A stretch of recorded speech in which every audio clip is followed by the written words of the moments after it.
Butterfly ডিজাইনটা তোমরা বরাবরই পছন্দ করো। আগেরবার তোমাদেরকে আমি ব্ল্যাক কালারের ওপর বাটারফ্লাই আর্ট করে দেখিয়েছিলাম, তার সাথে নিয়ন পিগমেন্ট কালার দিয়ে ডিজাইন করে দেখিয়েছিলাম।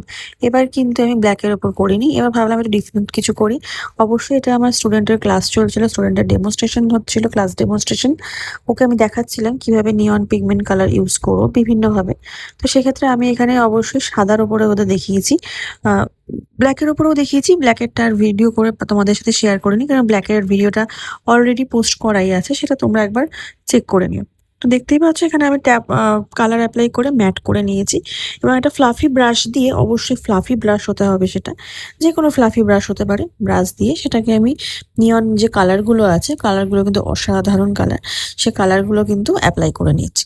আর হোয়াইটের ওপর যেহেতু করেছি, সেহেতু কালারটা ভীষণ ফুটে উঠেছে। ব্ল্যাকের ওপর করলে খুব সুন্দর ফোটে।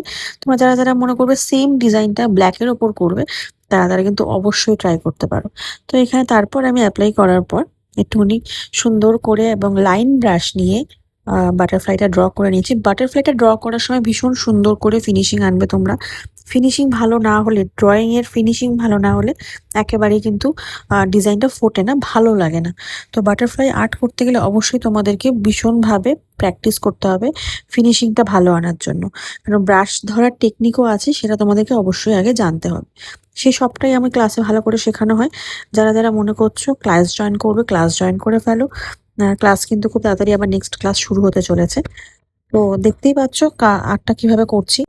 অবশ্যই বাটারফ্লাই আর্টটার ডিজাইনটা এঁকে নেওয়ার পরে আমরা কিন্তু এর উপরে কিন্তু আইসোলেটেড ক্রোম আর্টও করতে পারি চাইলে, কিন্তু সেক্ষেত্রে সেটা আমি দেখাইনি ওকে।